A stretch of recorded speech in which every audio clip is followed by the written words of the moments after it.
Well, hello there, Mr. Big Macker. Thanks for meeting with me.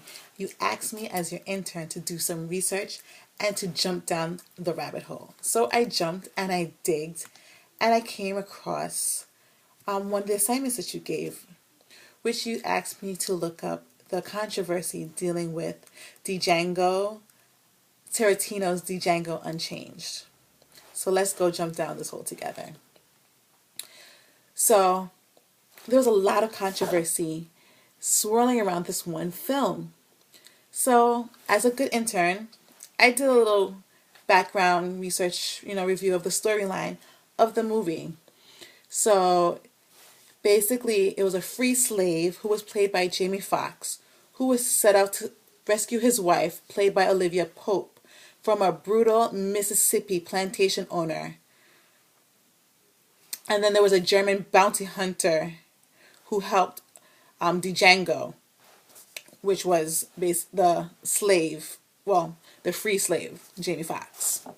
So, going down the rabbit hole, I did some digging. There was plenty of controversy about this one movie, that there was basically a stack of case files that I have created going through them. But for time purposes, we'll only deal with one right now. Single-handedly, this film has sparked the most controversy over the past decade. From the amount of violence shown, also violence through the slavery portrayals and how the slavery was shown, to the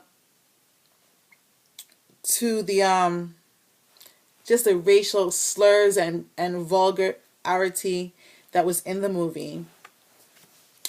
And the other controversy that also all wrapped up with it was that how a white guy who was Quentin Tarantino, who was the writer and the director who wrote basically a movie about slavery that was new. So that piqued my interest about Quentin Tarantino and the choice of using violence in his movie. Tarantino is the director and the writer for this film. So I decided to do some more digging. Here we go, a little further down this rabbit hole. And this led me to my first discovery, which was from the International Business Times, called Django Unchanged. Is violence too over the top? That was written by Justine Ashley Contanza. She noted that in his previous films, Pulp Fiction and Kill Bill, they were known for their level of violence. But that didn't cause controversy as such as his current film, Django Unchained. And she believed that the violence in this movie was influenced by real life things that has happened. She feels that the American moviegoers has found that the depiction of the violence and slavery was more difficult to stomach because of what has happened in the past here in United States. And you can find that link here. So that led me to wonder if the controversy also reached into other countries and how did they respond to it. So we're going further down into this rabbit hole once more. So again, from my digging and research, it brought me to an interesting article from the Huffington Post called Django Unchained and China. Quentin Tarantino films return to Chinese theaters. So I was like, wait, it was banned from China? As I read, it sure was. So I was like, okay, how did this happen?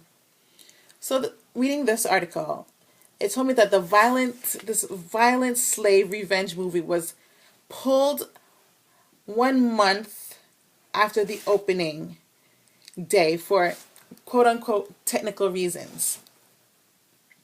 and was ordered for suspension by the China Film Group Corporation.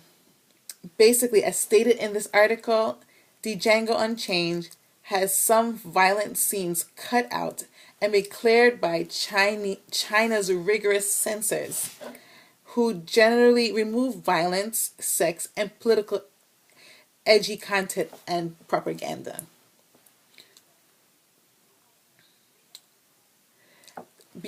This this group, the China Film Group Corporation, has left Chinese moviegoers confused because of the awkward cuts to a lot of American films such as James Bond Skyfall, Iron Man 3, and, as we've seen, Django Unchained. And you can find, again, this link below. So I said, okay, what is up with this group? Who is this group called China Film Group Corporation that's regulating what their fellow countrymen can or cannot watch? And boom, kept on digging, and I found that it led me to an article from the New York Times called "In China, Foreign Film Meets a Powerful Gatekeeper." Who is this gatekeeper, you might ask? I asked that same question too. That is the China Film Group. Well, the China Film Group Corporation has a leader called, who is their chief, and his name is Mr. Han. And I learned that it takes 15 to 30 business days for them to review the film, and at times demand changes and anything that they don't like to be cut out from their centers for China. You can find, again, this link right here below if you need to know any more information. So I was left a little confused because the previous article stated that it returned after being pulled. And then, was it ever returned is my question. Did the Chinese people ever get to watch the movie? And on EBSCOhost, I found an article that Variety says that it was released, but as to prove that the other article was true, that it was released, but it was pulled in the middle of the movie, to confirm my previous station that they are stricter than America's censorship. And I thought American censorship was tough.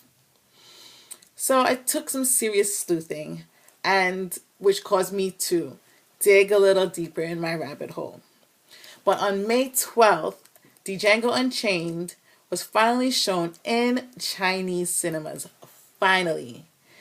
There was a lot of editing done to avoid offending the Chinese and Mandarin people, to divert possible feud connotations. There was a guy in the movie, I believe, and he was half Chinese, or maybe he was half Mandarin, and they asked for his name change and something else so that they can avoid conflict in their country. And to find this information, you can look below here at this link. So now that everything is cleared in China, why is it such a big deal that the movie be shown there? As well, all the stuff that we have to go through just so that they can see it.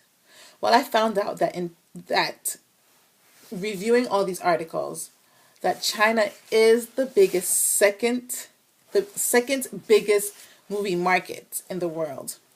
Previously, that position was Japan, but China has taken the movie market by storm. So because China is the second largest market, we have to cater to the Chinese people. Directors have to accept to alter their movies of showing Chinese culture or Chinese people or Chinese government in a bad light. They will have to tailor films to suit the Chinese market. China is a community country, and they have a serious censorship regulations and have to compromise well, the directors, they have to compromise if they want to show their movies there in China. But there's one more thing that I found very interesting before I close up this meeting with you, Mr. Big Macher, that not only do the Chinese government censor sex, propaganda, violence, anything against their government, but now the new issue is that I found that the Christian filmmakers are having a problem getting their movies shown in China. They are being shunned, as well as it affects their business. And so now that is a new thing of trying to do, because even though the Chinese culture accepts all religion, they do not push or promote anything that is not of their religion. And to find that article, I have listed for you below here. And that was on Fox News article. Very interesting. And it's a good must read, Mr. Big Macher. But to go into that leads down to many more tunnels, and you actually go through one. And so this comes to our end of our meeting, and I'm so glad that you have brought me here, and I'm looking forward to any more missions that you have sent me on and to learn more. This has been an interesting, deep digging, bunny hole dropping, and I look forward to hearing from you soon. Have a good day, and thank you, Mr. Macher. Bye-bye.